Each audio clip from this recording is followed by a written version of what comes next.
Hello, and welcome everybody to this special virtual candlelight vigil with Reimagine. Your special guests this evening, Nasser and Suzanne, who I'll introduce shortly. My name is Brad Wolf. I am the executive director of Reimagine. And every month, we get together in a space like this in community to process all that life brings our way, to sit with it, to be with it, but really to be with a community of people who are turning towards the hard parts of life and are gaining strength from doing it with others. What might be possible if we're able to turn towards what's hard rather than suppress it, to repress it? What kind of love might come from doing things like this in community? And that's what these vigils are really about, as well as honoring the losses, the pain, the experiences that we all go through in life, the painful and also the pivotal experiences, big or small, that we all, as humans, navigate with, for, and among each other. So a little bit about Reimagine. You know, it's about seeing things differently, reinterpreting what many consider awful things in many cases. Because our mission, right, is to help people of all backgrounds face loss, adversity, and mortality. But the idea is, through doing so, to create a more compassionate world. Our nonprofit believes that, yes, we all experience loss, injustice, pain, loneliness, and suffering. But again, if we turn towards those hard parts of life, we might find that our pain is also connected to our well-being, that loss is connected to love, that injustice is actually connected to eventual equality, that through pain we can find growth, that out of loneliness comes community, and through suffering we might actually turn towards service. So these types of words, these types of connections, that's what we're doing here together, and we are so grateful for you for showing up in this space to co-create whatever ends up happening together tonight or wherever you are in the world. So before we move much further, I want to turn it over to my wonderful colleague Andy Engel, who produced this event this evening.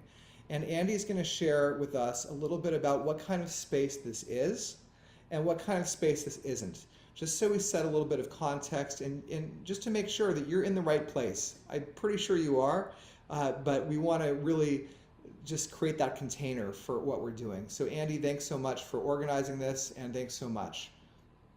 Well, welcome everyone to the right place. This is a collective space to grieve. It's a space that cultivates compassion for others and for ourselves. Most of us have arrived here with some kind of pain in our hearts, and our hope is to help people of all backgrounds and all abilities to face loss, adversity, and mortality, and to create a more compassionate world. This is a space for bravery. It takes courage to show up for others, especially people who you don't know, and it takes courage to lament and to grieve in public. There are few spaces to acknowledge and share personal and collective grief. And with all that's going on in the world and in this country, now more than ever, people need access to gatherings where they can talk openly about living and dying, about illness, about hard stuff, but also about joy. So let's choose to respect and honor all lives, regardless of religion, nationality, or ethnicity. Thank you for co-creating this space with us. Finally, this space is not perfect. We might fumble, we might falter, we might offend, but we ask for your grace. What kind of space this isn't? It's not about blaming. It's not about imposing beliefs on others. It's not about solutions or fixing things. Another thing I want to emphasize is that although this is not a political space, it is a space to cultivate social justice. Our colleague Mazen Jamal has offered this definition of justice. It's, quote, an environment of integrity and wholeness, achieved through healing and transformation. When justice is present, we can trust that our safety and well-being are valued in a community or a society. This is our aspiration for tonight. Thank you so much, Andy. And so if this is the space for you, then thank you for being here. We are all here together and we're ready to spend the next 80 minutes in community, through ritual, through conversation, through togetherness, making something new. I'm going to tell you right now a little bit about our agenda this evening. The ceremony is about to begin with a candle lighting. And with that in mind, this is the perfect time to remind folks to go grab a candle if you don't already have a candle. If you don't have a candle, there's none present. You don't have an app that has a candle on it for some reason, no problem. Everything here is invitation only. There's nothing you have to do. Get comfortable. By the way, if you want to start using the chat function and letting us know where you're calling in from or dialing in from, what emotions are coming up for you as Andy read what kind of space this is or isn't. It'd be great to kind of hear what's coming up for people as we enter this space. So we're going to begin with the candle lighting in a minute, and then we're going to move into a sacred conversation with our special guest, Suzanne O'Brien. The honor ceremony is going to be led by my dear friend Nasser. I can't wait to have you meet him. And then we're going to conclude with a candle extinguishing blessing, and then some additional announcements about upcoming events and how you can get more involved with what we're doing. And we're off into the evening. Thank you, Amy from Aurora, who is opening the chat. It's so nice to see your name flash across the screen. The chat is how we're going to use a lot of is what we're going to be using really for some of our interaction tonight. You don't have any pressure to speak, but the chat is where we can share gratitude, we can share some emotions, we can connect with one another, share. Ultimately, the honor ceremony is what's going to happen via the chat. That's the sacred use case of the chat, where later on we're going to share the names of people that we love and want to honor, or other things we want to let go of or process in this chat. So get that going. It's great to see that folks are here from Boston, from Michigan, from Southern California. Hi, Ronnie. Hi, Drew. Hi, Nita. Hi, Donna. Also would love to hear again any of the emotions that were coming up for you as Andy shared what kind of space this is. How are you feeling entering this kind of space? What fears do you have? What anxieties? What opportunities? Just curious what you're feeling. All right. And I see one. I'm feeling that too, honestly. Relief. That feels something that I am looking for and already sensing in my own body by showing up with all of you this evening. With that in mind, now is the time for our candle lighting. And what we're going to do, we're going to grab our candles, and why don't we light them first.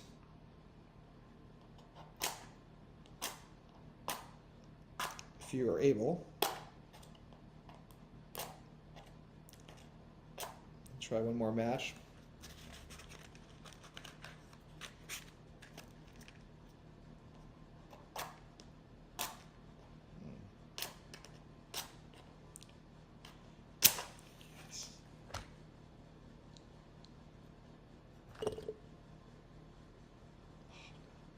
You know what we're going to do is I light my candle. I'm going to invite my colleagues, Nicole, Dara, and Amanda. These are folks who are Reimagine staff members who are responsible for supporting this wonderful community that focuses on grief and loss and the other hard parts of life. And they're each invited to share this blessing. We're going to read it 3 times, and you're invited to read along with us, or just out loud if you so choose, or just in your heart, and soak in the messages that are therein. So thank you so much, Nicole, for kicking us off. By lighting our candles, we mourn division, terrorism, murder, war, trauma, hatred, and all that is disconnected from love. We honor our personal dead, the dead across the world, and all of us still here together. By lighting our candles, we mourn division, terror, murder, war, trauma, hatred, and all connected from love. We honor our personal dead, the dead across the world, and all of us still here together. By lighting our candles, we mourn division, terrorism, murder, war, trauma, hatred, and all that is disconnected from love. We honor our personal dead, the dead across the world, and all of us still here together.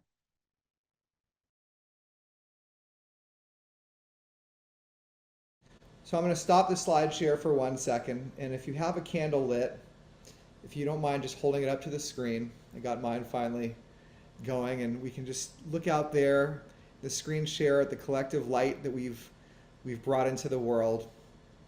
And even if you don't have a light, why don't we take this opportunity? We're on Zoom, we're in some ways disconnected, but now we're getting connected. Let's each of us find one person that we don't know, one current stranger, and let's just make eye contact with that stranger, with that square, and in our hearts, let's think about some kindness, some intention we want to share with that stranger that's shown up in this corner of the universe, who has just opened their heart to this space. I am going to focus my attention, no pressure on responding, but on the wonderful Sherry Sandler. So let's take about 15 seconds, 30 seconds, and just focus on that square and send that loving intention forward.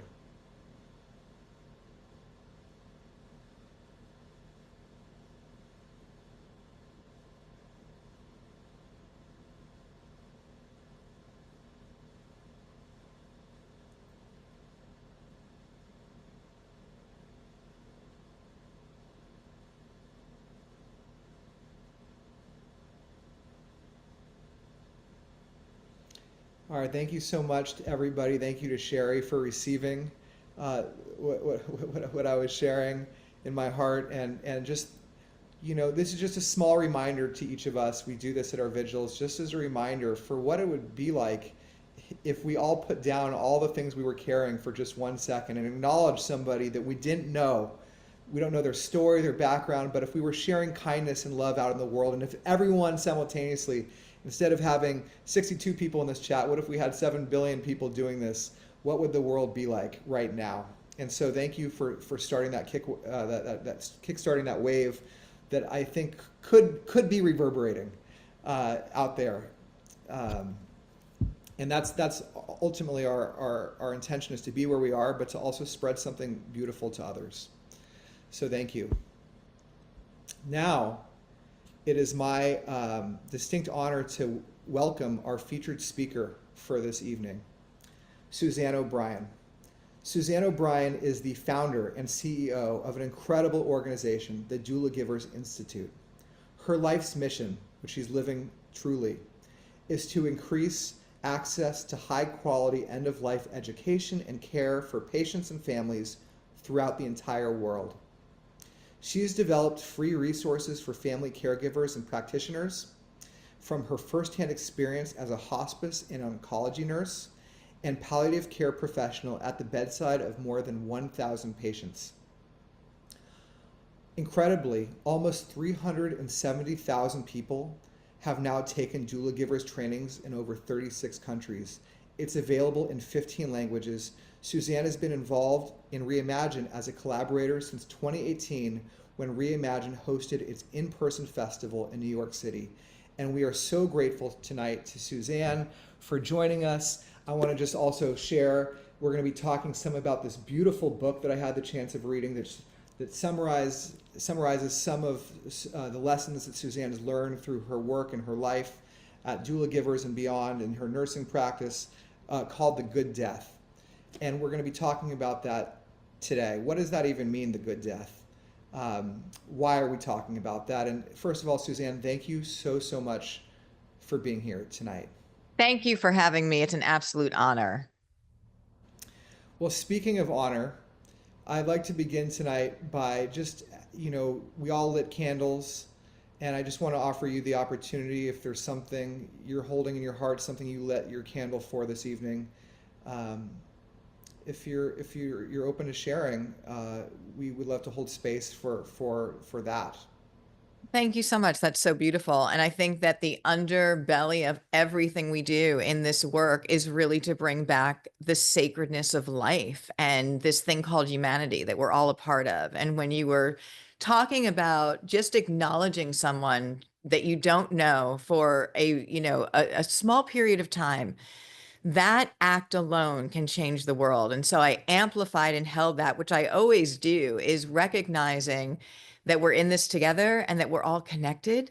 And death teaches us that. So we can talk a little bit about that and the book, but really holding on to the moment of awareness to that, because we've totally lost touch with it in our world as a global family. And it's time to bring that back. We see the repercussions of the disconnect, and it's all about love. So really holding that intention, as I do often, but that's really what I hope that we can meet everyone and everything that we meet in our day with just a moment of presence and compassion and love, because that can make the shift that we need right now.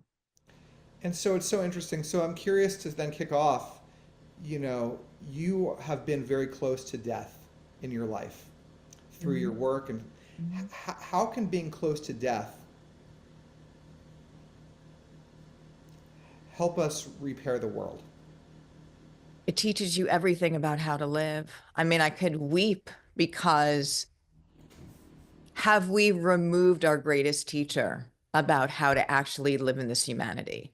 And so when you're working with those at the end of life, a few things happened right away. Number one, it doesn't matter who you are, how much money you have at the end of life, there's nothing that's probably more important than showing up for somebody at that space. And it's really about holding space and meeting in presence and compassion. And then what it teaches us about really what's important, and time is our greatest commodity. And when I started working with those at the end of life, my life completely changed, and I'll share why. It's because, I was working with people of all different ages, and I remember it was like a lens that I now looked through everything in my day. It was no longer that I have to go to the gym. It was I get to go to the gym. I mean, everything took on a new level of appreciation. And I also knew that I don't know how many days I have, because that's not something we know right up front.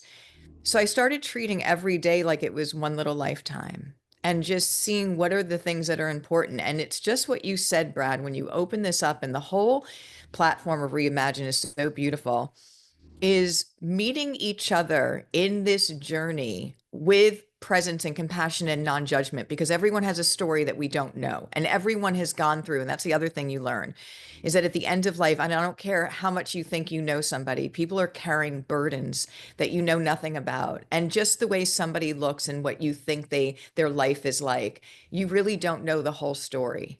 And so non-judgment, how can I be of service? Being present in the moment and being compassionate and kind. These are simple things, but I feel like we've completely lost them, and we're more humans doing than humans being. And we have to get back to the being. Beautiful. So how did you maybe you could share for folks how you got into, your ability to share this type of wisdom from lived experience. What got you from where you started to where you are now?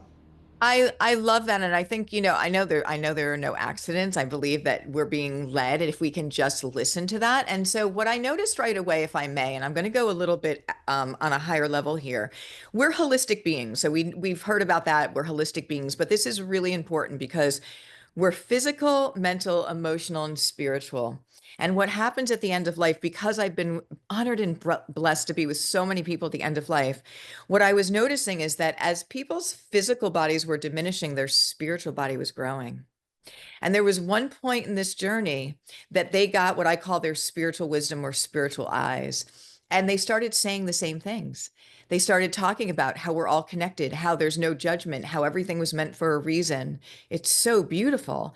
And what it did was it allowed me to take a world where death is really the top fear and say, wait a minute, I'm having these experiences with people from all different backgrounds that are saying the same things. And they're really sacred and beautiful, some of these end of lives. And so started to do my research of how, because by the way, we've been dying for thousands of years as a human race.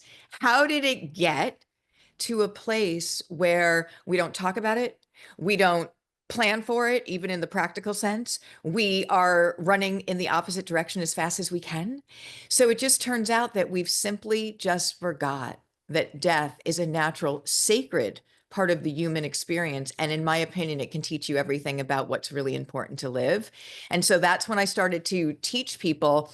And I think there was a couple of layers there, Brad. It's like, well, there's really three. So number one, when something shows up, and we know no matter how much we run from something or which there's no reason to, by the way, when we have our quality of life and our plans and what we'd want to be, that can turn empowering. But when we pretend that death is optional, when it does show up, and it will someday, it is 1,000 times more difficult, not just for that person, but for the family as well. So from a practical standpoint, letting people know what we can do, but then also the spiritual, beautiful things that I was able to experience and what patients were saying not only helped people to reduce their fear of death, but, and this is what's really important here, I think with our community tonight, is that it was helping to heal people's grief, allowing them to shift grief and pain that has been stuck from 30, 40 years. So again, I go back to, have we removed one of the greatest teachers about how to live, how to heal, how to navigate, and that we're really all connected in this space. And so talking about it and teaching about it was so important because I have so much experience that if you ask me right now, if I ever thought I wouldn't be a bedside hospice nurse, I wouldn't have believed you if you told me that a long time ago, because I knew that that was so important. But what was happening is that end of lives were not going as well as they could go. And I started analyzing, why is that not going well? Why is it, there's something even with hospice care not going well? And it's because people are pretending that it doesn't happen, coming on hospice very late. The hospice, our medical model is a bit fragmented, and I'm being very gentle here with how much time we can actually spend at the bedside. And the model is that the hospice nurse, myself, was supposed to teach the loved ones how to do that end of life care. If I'm there for 1 hour once a week, that's basically impossible to do. So I knew, and here's the beautiful thing, when I was volunteering in Zimbabwe, Africa in 2012, they taught me everything. They taught me, and I on that trip, I said to myself, wait a minute, death is not a medical experience, it's a human one, and we're treating it like a medical experience here. Doctors, you need to fix it, all this thing. And if we can bring back the awareness that this skill used to be handed down, caring for the dying, from a grandmother to a grandchild 100 years ago, but we've just lost touch with it. If I can bring that back for you, if I can take what I'm supposed to do as a hospice nurse, but bring it back in its totality and try and train people before they ever need it, maybe we have a solution. Maybe we can fill this gap and reduce the fear and also help heal grief at the same time. And that's really what started to happen. That's so beautiful. Now it's, I don't want to say it's culminated, but more recently, again, this beautiful book, The Good Death. And just to frame up some conversation around it, near the beginning of the book, you talk about this concept of we become less fearful of the unknown when we embrace what is known. And I feel like that's a lot of that's the wisdom that you're sharing. Why, can you tell us more about that? Yeah, I can. So, fear is paralyzing, and fear makes us make very poor choices. Let's just say that, wherever that shows up. And so when we have removed the death education, seeing it. So a couple things happen at the same time. Life expectancy in the last 100 years has almost doubled. We've taught doctors, we've made great medical advances, and that's a wonderful thing. But we've taught doctors to fix it and extend life and forgot to give them any teaching on end of life. In fact, right now, we treat doctors like they've failed if their patient dies, even if they're 99 years old. So this whole removal and this bubble surrounding death, the fear around it got created. And so I'll ask people when they have a fear, I'll really try and ask them, what is the actual fear? And most of the time, Brad, when they really sit down and think about this for a minute, they can't really put their finger on it. So I feel like it's the unknown. I feel like it's the maybe unconscious way that we're using even our language in the medical profession, saying he lost his battle with cancer, or I'm sorry, there's no more I can do for you, when I have to tell you that there's so much we can do for you when you are in that and your family.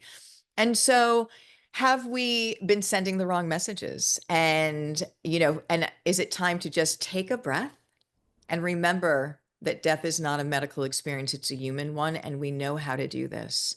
And we're also so blessed and lucky to have medicines that can help and all this support. But it's not a medical experience. It can't be handled there. And it's time to tell the truth about it. Now, what I'm finding is that most people haven't seen an end of life. And so they don't know, or maybe they heard something, or maybe they're taking their cues from their parents when they were little, who are telling them, because they're trying to protect them, that grandma just went away, or that she's sleeping, because this did happen. And so this fear got developed about it. And so we have to take a breath, and then we have to step into the truth of this space, that death is, and end of life is, a sacred part of the life's journey.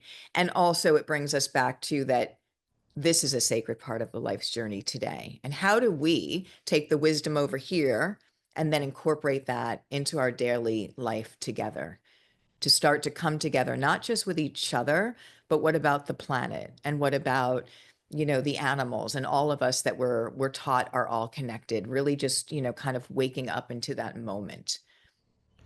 Beautiful. And I'm curious, I want to dive then into, because I think knowledge is powerful, right? It's like the fear of the unknown. And I think that's why death will remain something that scares us all, no matter how much we write about it, because it's something that we never can really, until we're there. Yes.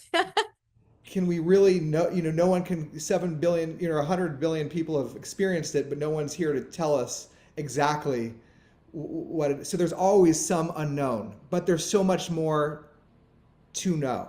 Well, I love that you said that. And thank you for inviting us to this next place, because that's true. And I always will say, well, none of us will know 100% until we get there. However, people that got very close to their end of life, and if I may I share a story with you? Please. Everyone?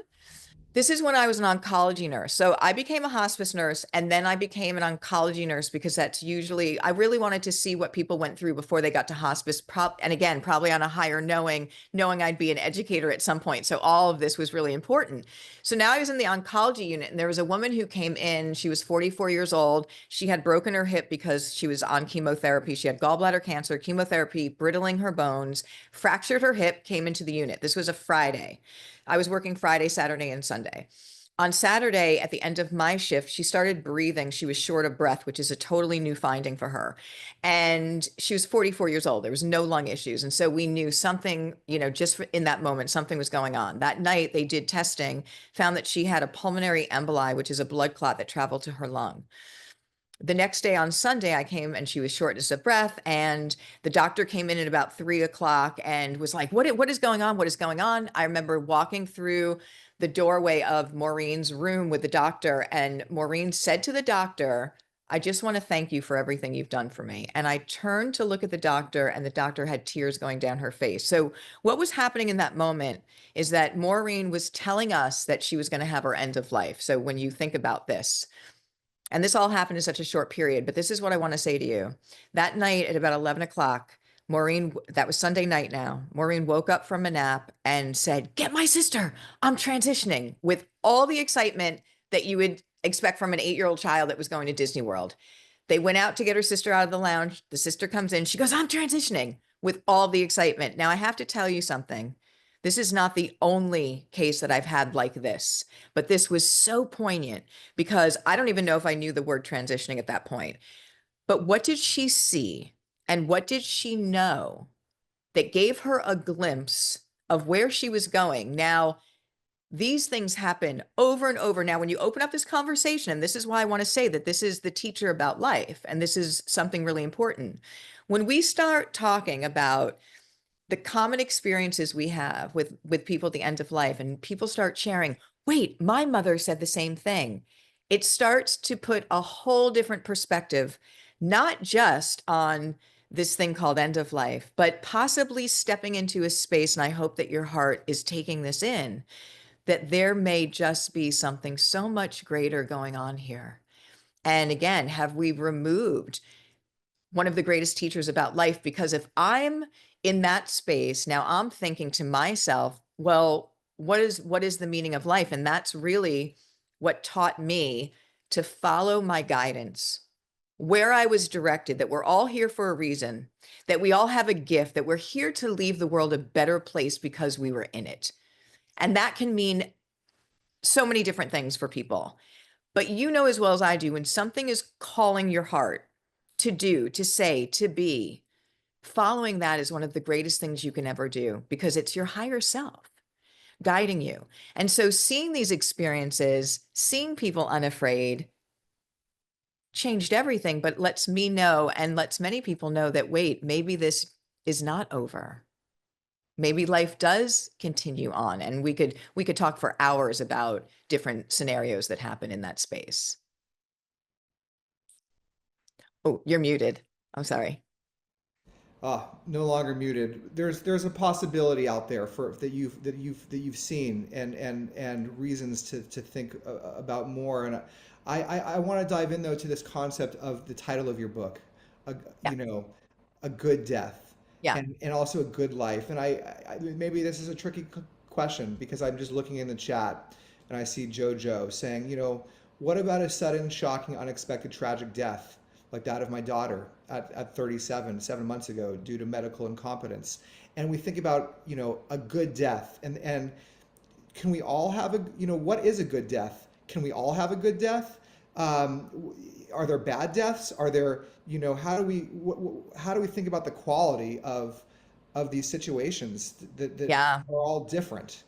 So my heart goes out to you and your family, and wrapping you in so much love. So when we talk about a good death, there were probably 2 patients that I had organically in my journey that had good deaths. And what I mean by that was they were at a place of peace and acceptance when they got their terminal diagnosis. And I'm not talking right now about a sudden death, because that is another layer and we can go there. But I think there's a string here, if I may, that we can talk about a good death, because we don't know how many days we have.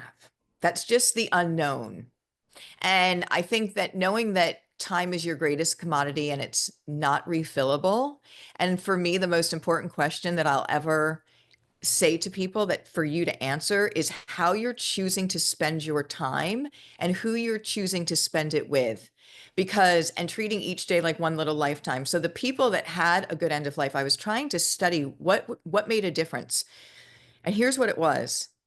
Somewhere inside of them, whether it was conscious or unconscious, or probably a combination of both, they knew that this journey would change. And because of that, they lived a different way. They didn't miss it. Because the number one regret of my patients has been, I thought I had more time. See, that's the trick that the mind plays, is that the ego is always telling you, you'll do it later. You're not ready to take that risk. Stay small, stay safe, or whatever is supposed to do. And we get that time limit someday that we are at that place, and the regrets that people have of what they didn't live. And so those people who lived within awareness and stood in the appreciation of the love of their family, they gave love, and they did hopefully the things that we don't get everything done, but at least they did. So that was at peace. And I think that, and if I may, I'll use myself as an example. When you work with people that their life is changing. Because I really talk about it changing form because that's my belief system. You live so differently. I mean, when you are called to do something, you take that call. You don't put it off. And that makes you feel that if it ended tomorrow, and there's a couple of times that this did come about, I think that we've all been touched with COVID and not knowing what was happening. And I think we all had to come to a moment of saying, is this a time period where it's not going to continue? And if that was, and I think this is a really good exercise for us today, if your life were to end, if it was supposed to end tomorrow, what would be the biggest things that you're thinking about that you wish you had done? And then go do those. Because one day it will come to a place that it's going to change. And you want to be able to say, okay. Now, a good death in its death of itself. So if we're going to talk of a practical standpoint, it's really for me, and I really want to give you a real chunk here because this is so important, is that 9 out of 10 people want to be at home when they are terminally ill. I'll probably understand that. Here's the gap. Here's what's happening is that most people do not know that end of life is done, 98% of the care is done by family caregivers. That's determined by Medicare. 98%, even when hospice is on board. I, as a hospice nurse, is supposed to teach the family. If I'm there for 1 hour once a week, I'm telling you the model is fragmented right now and does not work well. So for me, if I want to be at home, I want to make sure that my family knows those wishes and I can really layer it. How comfortable do I want to be? Do I want my pets there? All of the things that I have choices about, but also I need to know that they have what they need, the education, the support to be able to do that care and to do it in an empowered way that they're not petrified and this should be done ahead of time. And that's really, again, that book with that education. So there's two things for me to be okay when I get there that I've done, at least that I've used my time really, really well. And then for me to make my choices and have my family supported in the care that I'm asking them to do. Yeah, it's maybe you can share a little bit. What strikes me is, I love the structure of this book. First of all, Thank I think you. it's very unique structure, and maybe first of all, you can synopsize the structure before I ask my question about it, just so you can. Yeah, share. please. I love that. So it's set in 2 sections. So there's 2 parts to it. So the first is really talking about how did we get here? And I think like that is so important to just let's have a conversation about how we got to a place in our world where something that each and every one of us will go through, 100% guaranteed, became the number one fear. And it's simply that we forgot. So kind of going back into the history of that.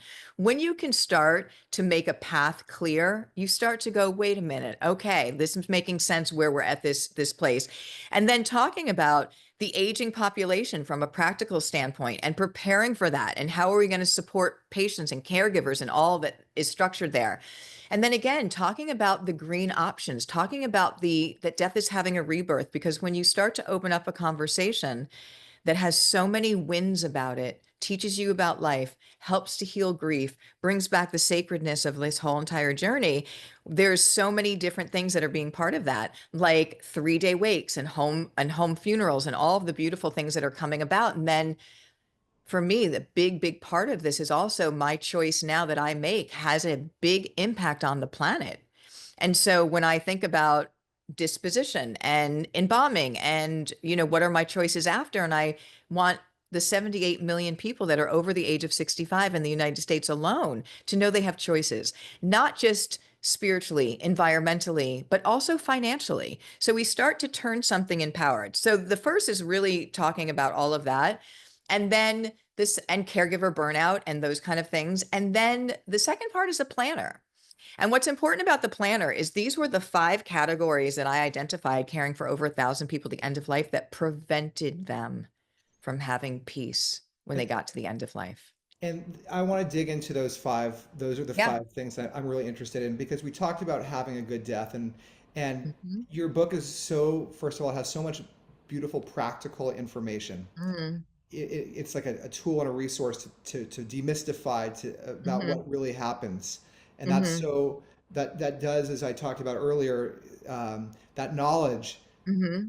does remove fear. But what I think is also so powerful is when you maybe hear this term good death, you kind of think about the death itself, just the body. But the physical death, kind of back to JoJo's question perhaps, but holistically, you talk about there's five vectors that we might look toward where goodness might come from, and it's not just about the physical. And so I don't know. I thought these other four really, Yeah. really, really were unexpected in some ways, but also really beautiful. And I wonder if you could talk about and name and kind of walk us through these other four components Yeah. of. Yeah. Okay. So we covered the physical because there are practical things that we want to know there. So let's just talk about the mental for a minute. And the mental is really about acceptance. And if I live with an awareness that one day this journey will not be the way I know it today, which we're not living with on a whole, it makes me live a very different way. And so when that day comes, and it will come, and I hope whenever it is, I understand. I hope again, I'm able to say, okay, that's really about acceptance. Now, many people are not at that place because they're not working with people at the end of life. And maybe they, are just not stepping into this space, and this space can do so much for that. But there is work to be done at the end of reaching that place of acceptance mentally. Now, the most important thing, if I can impart to you and your listeners, are the emotional piece that comes with this. And I want to tell you this, that emotional, so I feel like everyone's stuff bubbles up to the top at the end of life. It's like all the stuff we've pushed down, all the stuff that we haven't dealt with and everything wants to find its way out, right? It's really interesting. The most beautiful end of lives I've ever seen have been when people have used the transformational power of forgiveness. Forgiveness not only of others in their journey. And by the way, you are in a human being experience. Welcome, welcome to it. It is challenging. It is the school of life. It is not easy, but it doesn't have to be really, really hard either in it when we understand it. These lessons, I'm told, so I want to share with you what people at the end of life say, that everything happened for a reason, that everything was happening for their growth of their soul, for their consciousness. And I can really understand that. And so when we are carrying around things that have happened to us, or things that we've done that we're not proud of, and we don't process them, it's like stuck energy. And so at the end, when people, it's like now or never, it's going to happen. But I think something organically is happening in that space, Brad, because people, as their physical body's diminishing and their spiritual body's growing, it's like they get the organic awareness more, their wisdom's coming about, and they're able to look at things. It's so beautiful. They're able to look at things that happened in their life with a different lens on, with this higher wisdom. I've had people at the end of life say, I know why that happened now. Like holding on to stuff for 30 years. And all of a sudden they're like, I know why that happened. That was trying to teach me this, and like the clarity and the release of this is so incredibly important. And so they have led to the most beautiful end of lives. And what I want to share with everyone here is that we all can utilize the power of forgiveness today. And it frees you up and it releases you from things we're holding on to. And it's such an important thing. So emotional pain also at the end of life is so interesting because it presents as physical pain, and it can. So there's times as the nurse, if somebody is, in a lot of pain, right? Saying a lot of pain, and they're given medications, and we're giving so much medication. I had a woman that was given so much medication that it would have probably put 3 horses down, and she was still screaming in pain. This was emotional pain. And she got to a place, something happened with her spiritual wisdom, where I walked in the room and her eyes were closed and she was sitting up, and she just said to me, I'm going home, with this peaceful. And that's another thing people say. They say, I'm going home. And they're not talking about a physical home. They're talking about a spiritual home. And so the emotional part of the things that we carry in our life can present as physical pain at the end. They do want to be worked out, but I want you to take this, what I call a doula giver's pearl, for you now, because if you can understand or look at something for what it taught you and give yourself the grace of forgiveness as well, that you were doing the best you could with where you were at the time, releasing that, you can create your future to be whatever you want it to be. If we're carrying that stuff with it, we're staying angry, we're staying in shame, we're staying resentful, or why did that happen to me? We can't move forward. And this is so important about life, about how we live this life. Don't wait to the end to get that awareness. We can utilize this now. So that's the emotional. And again, saying I love you to your family, or I'm sorry, or please forgive me, or I forgive you. I know you were doing the best you could. This is the moment. That's the emotional. And then there's the spiritual. And I think that what is beautiful that I saw is that people, even who lived a certain religion, strictly, it became more of a larger spirituality at the end of life. And even people who had no relationship with a spiritual religion or anything were starting to connect with a part of them that was a little bit greater or seeking. And I think we're all wanting to have that comfort that there's more to this. And when you go to the comfort of there's more to this, I think it allows each one of us to ask, what's my role here then? And how do I show up to be part of this journey and contribute? And it really, really comes back to that service-oriented space that you talked about earlier. So we don't want to wait to get the wisdom then. But again, if we've removed that from seeing it, here you are. So those were the categories. And I've had people that have held on. I had this one gentleman, and I'll just use him as an example. He was a war veteran. And we know there's a lot of trauma, but what was happening is he had unsettled things within his family. And he held on for 11 days without food, without water, in a sleeping coma because he didn't want to die because he knew things were not good in his family. And that's another thing that people can foresee to have some sort of control over the time they die. There's a couple of things that happen. But because he was unsettled and not at peace with what was happening with the family dynamics, he was holding on and holding on. And, sometimes that's just not going to be resolved because everyone has their own journey that they're bringing to the table in that short amount of time.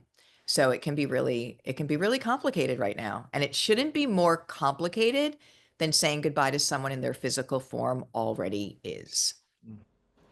So these categories, a physical good death, a mental good death, an emotional good death, a financial good death, a spiritual good death, our physical, our bodies, our minds, our emotions, our finances, our spiritual self. Do you really see, it sounds like you do, and the answer is maybe just obvious, that it's just like, are these the same categories when you think about living? Is this how you see what makes a good life? Is it different? Is it the same? I love that you're asking that question, and it's so incredibly great. So I would say like the most important obviously is the emotional, because if I may, we are again a human and a being, and everything is energy. This is the science of physics. And so how I show up in my day, and again, I'm going to treat each day like one little lifetime, how I show up today, whether I'm showing up with a heart full of love, sending that out in the world, and compassion is transmitted. And so the most important thing that I could say is the emotional. But what goes with that, and Brad, I think that this is beautiful, is that how am I treating this gift that I've been given physically, right? Am I checking in with it? Am I giving it the nourishment? Or am I talking bad to it? Am I saying, well, why are you aging like that? Why do you look like that? Because again, these are really important things.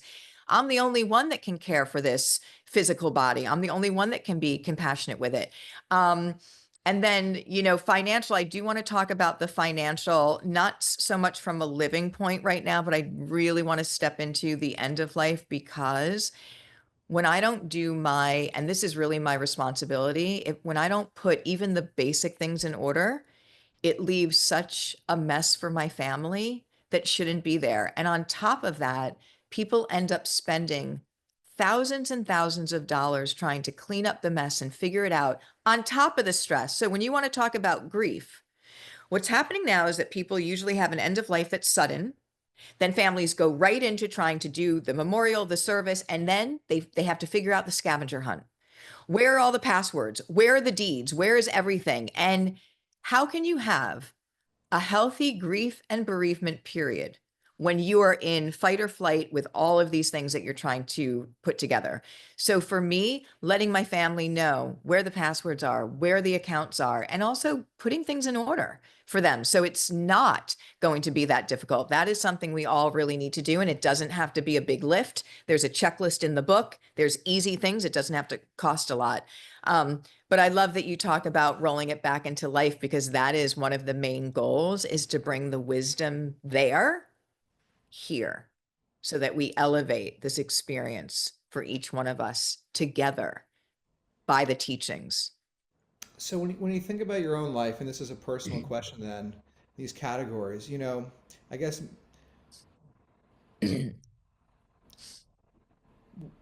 are, Ask. which one is hardest for you? Or where do you find, is there one that you struggle with most, that you have to, or like, how do you know, you as someone, it seems like you have so much wisdom because you've gone through all this, but like, you know, what do you struggle with? Yeah.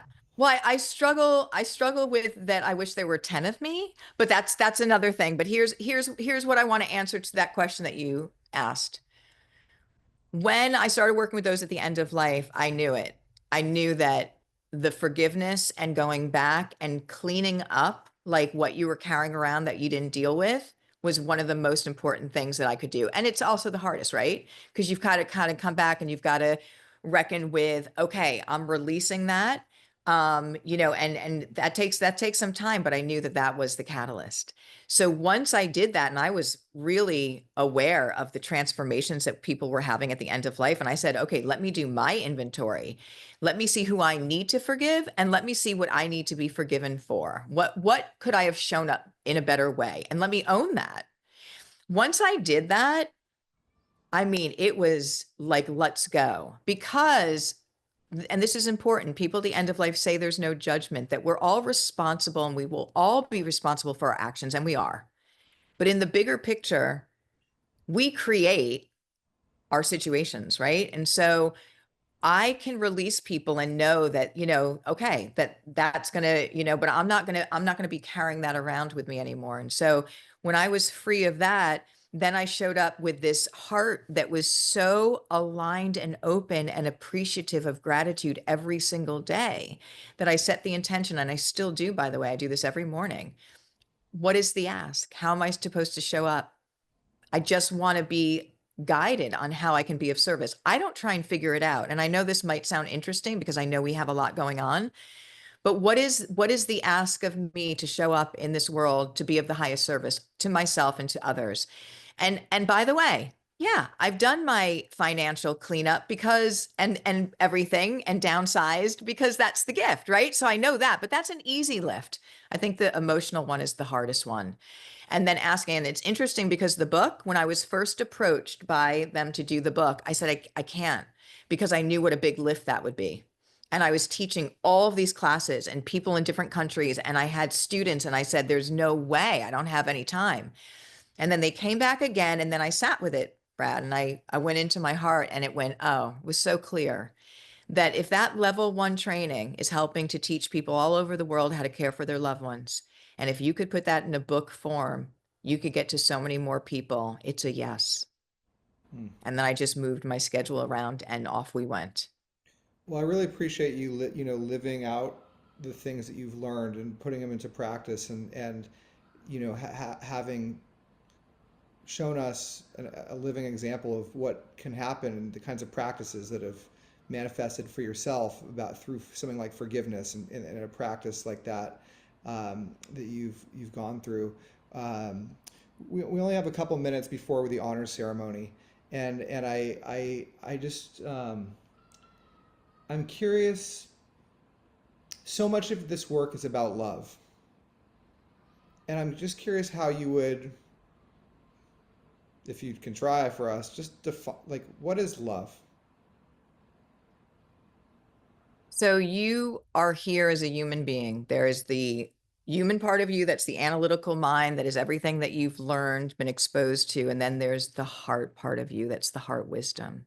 And when we understand that there's 2 directionals, and we know to check in with our heart and what that feels like when the heart is guiding you. And the heart guidance does not want anything in return. It wants to just be in a space that feels so connected and aligned and on purpose. And that doesn't make analytical sense. And it's doing something without an attachment to the outcome. It's showing up. And when you do, I want to tell you that when everything is energetic and frequency, you literally raise your frequency of how you are, and you start connecting with nature and people in a different way like you've never done before. And that is an unconditional loving energy that we're all attached to. And it's such a beautiful space that everyone can get to. And I know that forgiveness is the vehicle for so many, because I've taught this and I've seen the transformations. And if I may end on this, that one of the techniques that I want to invite your listeners to is that when you are looking at forgiving, when you think about if it's for yourself or someone else, when you go there, think about, was that person or were you doing the best you could with where you were at the time? And I'm going to tell you, no matter what the dynamic was, your answer is going to be yes. Forgive, bless, and let it move on, and then show up in your heart and let it guide you. Well, thank you so much, Suzanne, for teaching us not just about a good death, but really about a good life, and how those two things relate. And by focusing on the end, we talk about this principle of Reimagine, of designing with the end in mind. And what might happen if you design your life with the end in mind? What might we do today? And I can see those repercussions, because all here we are, whoever's here, we are living beings. If you made it to this call, you're at least mostly alive. And so we have an opportunity right now, and we're taking it by showing up today, and listening to each other. We're all listeners today. We're listening to you, and it's such a privilege to listen to you, and the wisdom that comes through being with people who are going through something hard. And you only get that wisdom by showing up for those people who are going through something hard, whether it's through being with them at the end of their life, or going through a mental health challenge or any kind of crisis, or being with yourself. If you can even just be with yourself when you go through something hard, that's when we seem to learn the most, even when it hurts so bad. Brad, and this is so important, people at the end of life, when I was a young nurse, were saying that they were so happy sometimes that they got that cancer. And I couldn't believe when they would say that. And this is exactly what you said, is that they finally found themselves. All of what they identified with was disappearing, and they found the inner part of them. We can find that now.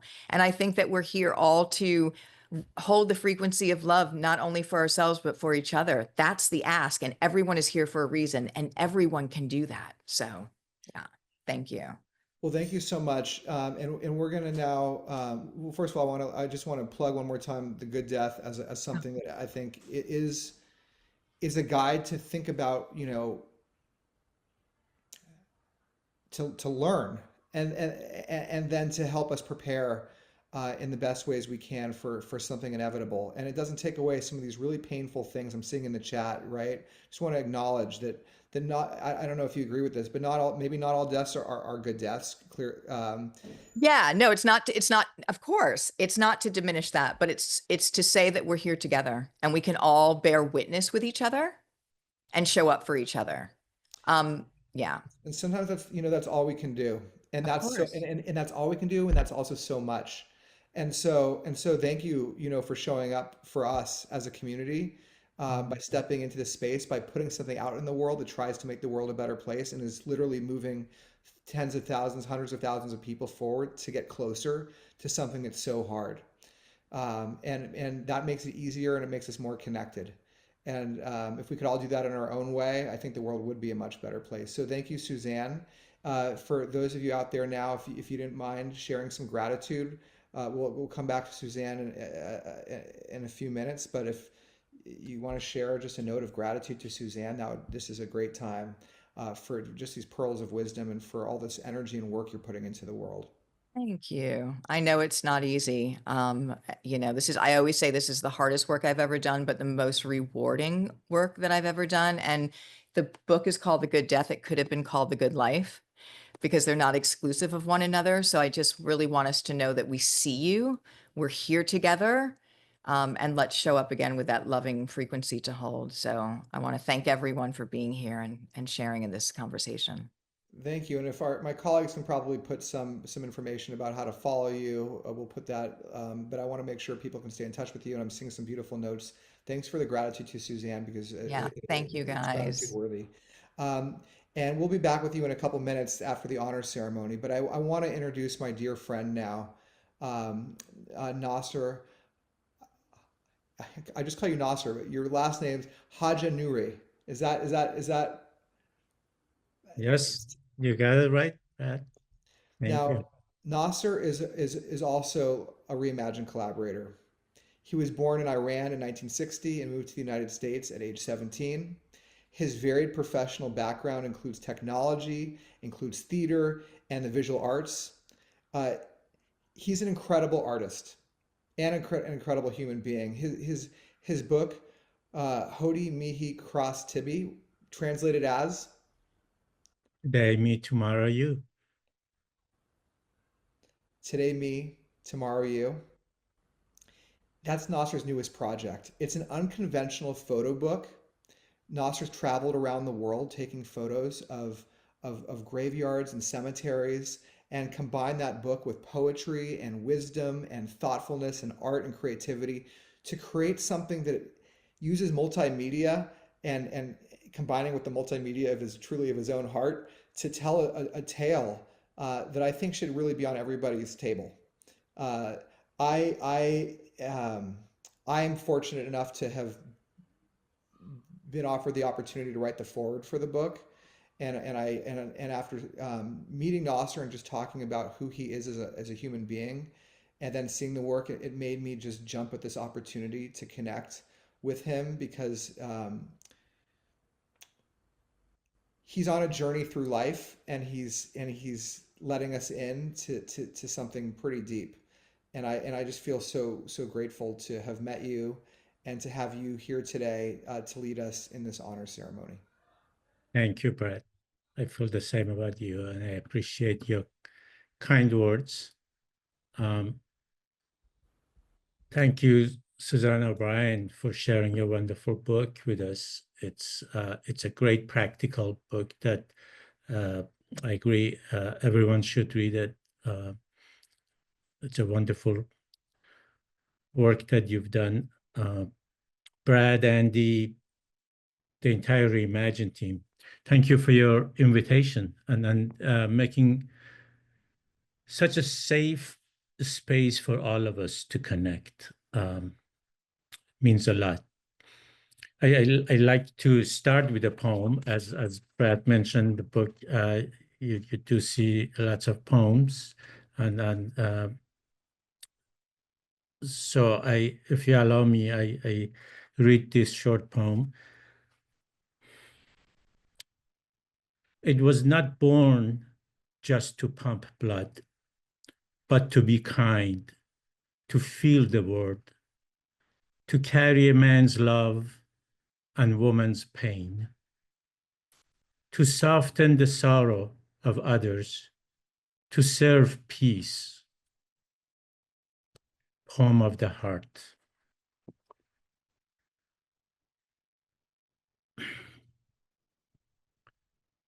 So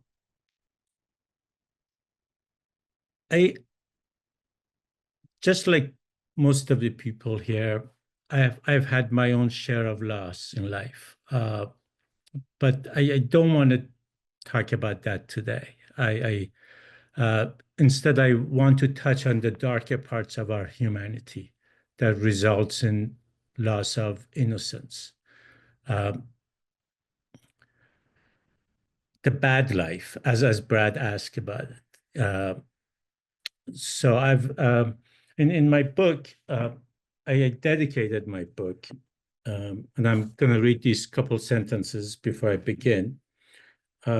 This book is dedicated to anyone who died before their time due to actions or inactions of other human beings. So I want to remember them today, if you allow me.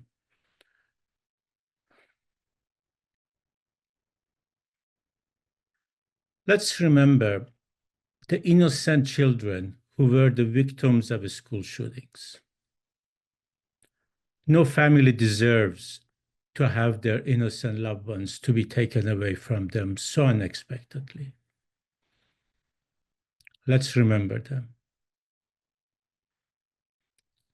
Let's remember all the bystanders that lost their lives during conflicts such as wars and terrorism. Governments have a name for them, collateral damage, as if this term somehow diminishes the gravity of their loss for their families and justifies the actions of responsible parties. Let's remember them. Let's remember everyone who has died as a result of racial, ethnic, or gender-based violence and discrimination. We see individuals and entire communities are being targeted too often because of their identities, from the Holocaust to the tragedies in Armenia, Rwanda, Darfur, Palestine, Israel, Tibet, and other locations.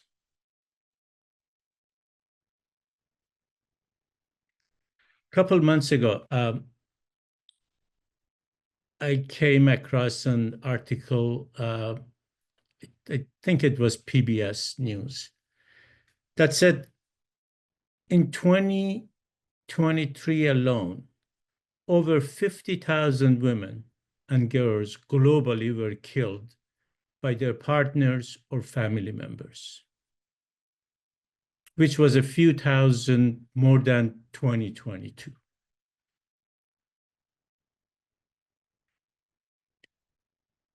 Such an events remind us of the consequences of hatred, oppression, and silence. Let's remember them.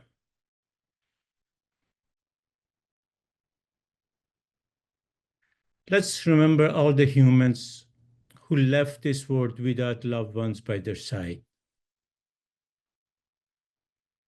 Suzanne mentions a couple of examples in her book beautifully.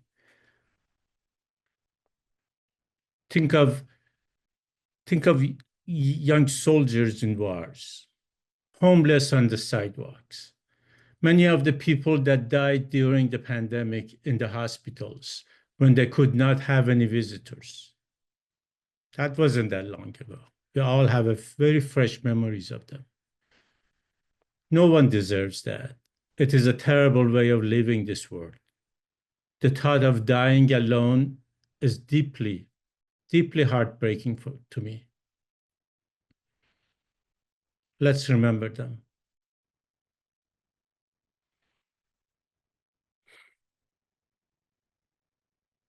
Two weeks ago was beginning of spring. I would like to end by welcoming this or another spring into our lives. In Iran, as Brad mentioned, I was born. Beginning of spring is the new year, and the celebration is called Nowruz, meaning new day. It represents renewal and rebirth and brings hope, optimism, and unity among all the families and communities. I wish each of you peace and fresh start this spring. Now I'd like to invite you to share the names of loved ones in the chat, anyone or any group of people you like to remember, honor, or say a few words about them. We can honor them together. Thank you.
Thank you so much, everyone. I'm just scrolling up back through this chat and reflecting on each of these beautiful expressions of care and time and thoughtfulness, and how those bloomed also out of Nasser, your beautiful words that brought us into such presence and humanity and reflection. Thank you so much for opening that honor ceremony with us, and thank you so much for everyone who's contributing to this chat. Just because the music has stopped and just because I'm now speaking doesn't mean by any means that you have to stop entering names or thoughts or reflections in the chat. And just because you don't enter a name in the chat doesn't mean that that name can't live in your heart or in your brain or in your body. Today, together, we're all bearing witness to each other and to all of it. So I just found that a very sacred experience, and I think it's, the rituals and the words and these things have the power to kind of put us in a different space. And Nasser, I want to just again thank you for bringing us to a space. We do this vigil every month, and we always have a different speaker who kind of ushers in this part of the ceremony. But I just felt you called us to a different type of attention today. That was really, really profound. And if you may, if you're out there, in addition to sharing names, and if you want to just share some gratitude also for Nasser, for your words that brought us into this present moment, I think this would be an appropriate time to do that as well. So showing gratitude for Nasser, and for yourself also for showing up. I think we should take just one deep breath. We'll take maybe a couple more at the end, but let's just all ground for 1 second after this experience. And on the count of 3, we're just going to take an inhale and then an exhale, and then we're going to move on and do the candle extinguishing. But let's just take this one pause on the count of 3. 3, 2, 1. In and out.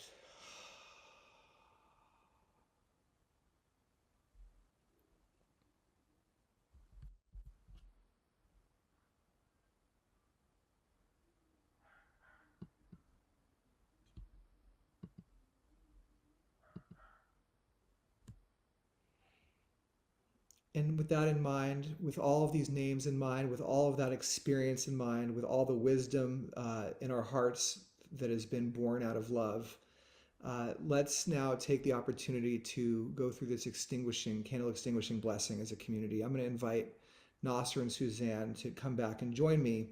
We're going to read this 3 times, and then following on the count of 3, we can collectively extinguish our candles as a community. Now, before that, I want to let you know that if you don't want to extinguish your candle, there is no pressure to extinguish your candle.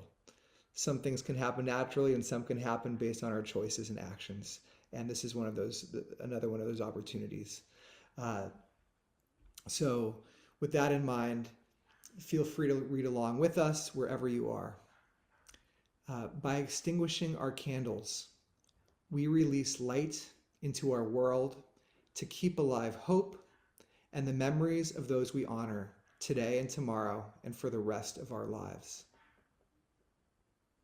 By extinguishing our candles, we release light into our world to keep alive hope and the memories of those we honor today and tomorrow and for the rest of our lives.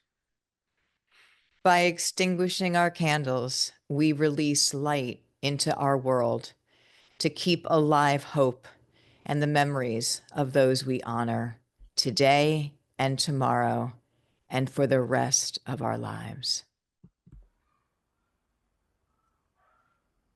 3, 2, 1.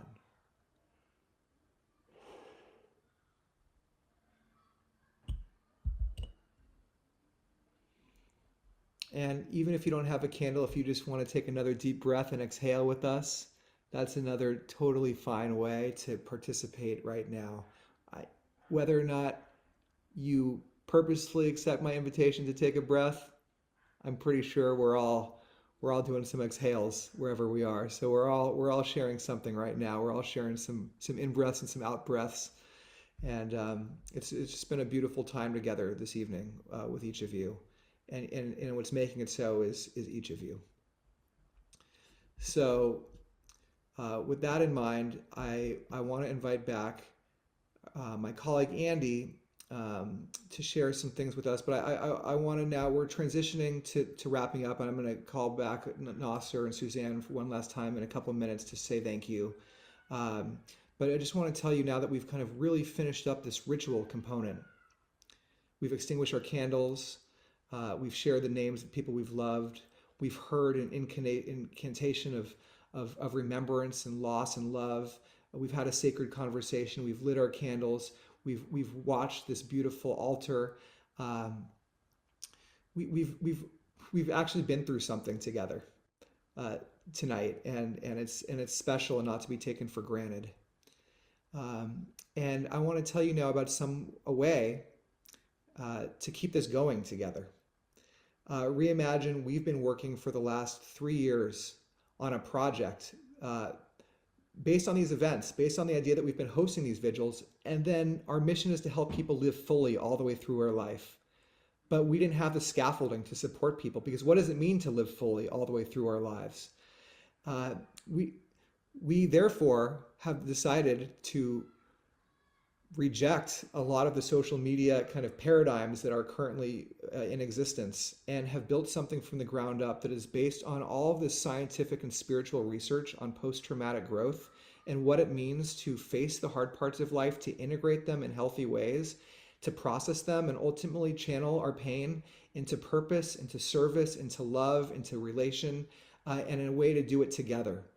And it's a grand experiment, and we want to invite you to participate in that experiment with us. A healthy platform for healing and growth.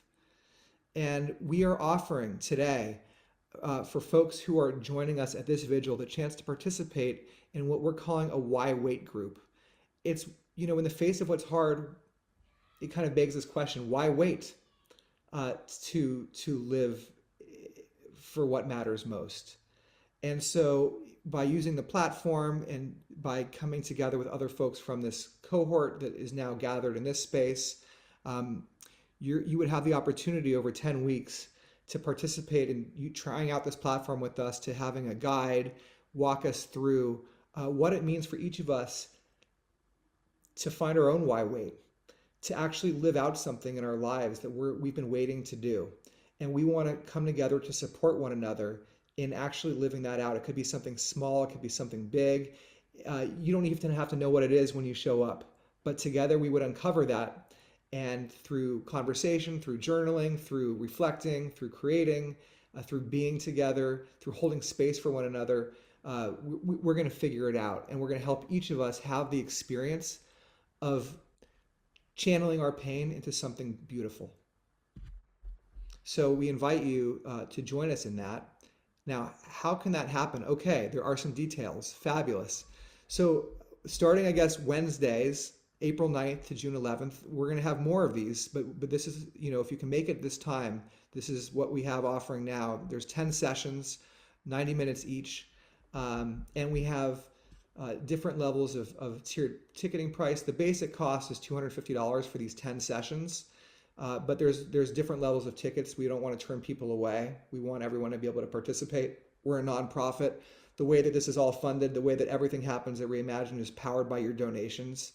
We want to make healing and growth and transformation accessible to everybody. This should be a basic human right to be in community and be supported in community. And we don't have those spaces, so we rely on ourselves to create spaces like this, and we rely on our community to create spaces like this. So the other thing you can each do in addition to signing up for Why Wait, and by the way, that information is going to be, I think, pasted in the chat for you to even consider if you're interested. There's a place to sign up. Is that right, Nicole? If you're interested, people could just what do they do? Oh, for more information, yes, I see even here, you can email my colleague, Deb at letsreimagine.org. She could tell you more. She can answer questions, but consider joining this because I think it's going to be a very special experience. And people are already using this platform and some tests. And in fact, Suzanne, one of the groups that's using the platform already is we're prototyping with is the National End of Life Doulas Alliance. These are death doulas who are sitting by the bedsides of people and who have their own grief, their own losses, and how do we support the caregivers caregiving for others. We're all humans. We all, it's not, you too, Suzanne. I mean, it's crazy. It's like listening to you. It's like, that's why I asked. It's like, man, you have it all figured out, but I know you're human too. So it's like, we're all doing it together. Yeah. So now, so please sign up for that. It's a really special opportunity to give us feedback about what we're building, to try something new. And I want to invite my colleague Andy back now to share a couple of experiences that are coming up, events that are coming up that we're hosting. And again, I want to let everyone know that we're not the only host of these events like tonight's. Our platform, we have 500 events a year, and 400 or so of them are hosted by you. People out there who want to hold space for your own community, who have an idea about what it means to hold space for a community. And we help train you on how to do so. You can reach out to us. We have a community of collaborators, and we support you in hosting events and holding space for one another. That's how this whole thing works. What if we could all be holding space for our families, for our friends, for our communities, and slowing down in this kind of way? What would that look like? But Andy, who arranged this event, thank you so much. If you want to share a little bit about some specific upcoming events before we wrap up. I'll try to be quick. Our theme this month, April, is health challenges. We've organized a 3-part series called Everybody, Finding Strength in Our Struggle with Illness. As many of you may have experienced, our worlds and belief systems shatter when we're facing chronic or serious illness. For most of us, we've always been in control of our bodies, but disease forces us to acknowledge our lack of agency, and it forces us to confront our mortality. We've got some wonderful guest speakers in this 3-part series: authors, artists, therapists, spiritual leaders, activists. They'll share stories, they'll share practical tools, and they'll offer support. In a time when now more than ever folks are feeling the threat of a fracturing healthcare system, it's important to come together in community and to strengthen our resources. It's for folks who are they themselves facing chronic and serious illness, but it's also creating space for those who want to increase their grief literacy and show up for friends and family dealing with health challenges. Also, I wanted to tell you about another series that is resuming in the spring. It's called Making Connections, and it's co-hosted with author and journalist Allison Gilbert. It kicks off on April 17th. It's pretty exciting. We're honoring 25 innovative projects that are bringing people together in person and online. Some are using music to connect. Some are using food. There are block parties, conversations in Black-owned barbershops and beauty salons. Some projects focus on Gen Z, some on newcomers and migrants. There are memory cafes to make people with dementia and their caregivers feel less isolated. And there's a project to connect people with intellectual and development disabilities. So join us. This is another health challenge. Maybe you've heard that prolonged isolation poses risks that are comparable to smoking 15 cigarettes a day. So please come and let's talk about the loneliness epidemic and what we can do about it. Also, I wanted to mention a monthly gathering that we host called Room for Grief. The next one is on April 17th. It's held every third Thursday of the month. It's peer-led, it's drop-in. Artist and end-of-life doula Magda Sengwon Peng is our facilitator. I also want to highlight a few collaborator events. On April 13th, Sasha Soref leads Boundaries Not Barriers, an empathy movement experience. And of course, you're going to want to come on April 16th to Nasser's presentation. He'll discuss in more depth his new book, Hodi Mihi Cross TB. Today me, tomorrow you. You'll get a chance to see a beautiful slideshow of these photographs. Maybe you'll order his book. Maybe you'll order Suzanne's book. You should. This event is co-hosted with the National Home Funeral Alliance, and you'll get to learn about the art of community death care and DIY end-of-life ceremonies. And I do want to plug our next vigil on May 7th with composer Ricky Ian Gordon. You can register for all these events using the link in the chat that Nicole will paste. And Brad mentioned you can host your own workshops. If you don't see what you like and you want to offer something, do it. So thank you. Woo! Andy, man, that was inspiring. What a series of events. And this is regular. This is what we do at Reimagine. That's it. This is the work, is opening spaces where new things can emerge, where beauty can emerge and slowing down. I know we're over time, but I have to say a proper thank you, and thank you for staying on. But I want to thank, first of all, Suzanne and Nasser so much for your presence this evening. While you were talking, I crafted a little poem for both of you that seemed to speak to what we were talking about and what you were each talking about. And I call these 15s. They're 5 lines, 3 syllables each, but I just want to perform my little poem for the two of you, inspired by a good death, but really what you were each talking about. It's called A Good Life. A good life is here with you and you with me, now and us. That's all we need. Beautiful. Thank you, Pat. Well, thank you, because I honestly feel like all we need truly is right now. So thank you. And then I do want to thank, again, the Reimagine staff that are here and not here. I see Andy, Amanda, Dara, Nicole. You've really turned this experience into something special by all the work you do at Reimagine, the things you did to set up the event, helping people get into the event, building the beautiful altar that we're watching. Just all the things you do on a daily basis makes all of this go. And then a big thank you to everybody who showed up. You're why we're here. We're doing all this work for you and with you, and we love you, honestly. So thank you. Every month we do this. Every month, sad but glad, to mourn, grieve, grow, and love together. So I think there's a survey that we can post out in the chat as well. The survey is really important. We want your feedback. We need your feedback on how to improve our experience. Within the survey, there's also an opportunity if you'd like to make a contribution. There's different ways of getting involved with Reimagine, including supporting us financially, joining our Catalyst Circle. We really need, honestly, to keep this going. We need, we need your support. It's the only way this happens. So thank you so much in advance. And for all of you who have already contributed, it means everything. Although you're contributing just by showing up, and that is enough. So with that in mind, we're going to wrap up, and seriously in 2 minutes. I just want to turn back. I know thank you for being over with us. Just to Suzanne, maybe there's just one thing that comes up for you that you want to share with the group before we sign off. Such gratitude for all of you showing up, but just reminding us that showing up is all we have to do. It is not hard. It's showing up in that love space and just being, not doing, being, and we can all do that. So thank you guys for being here. It was so moving. This was so moving. That is such a beautiful invitation, I have to say. It seems actually doable.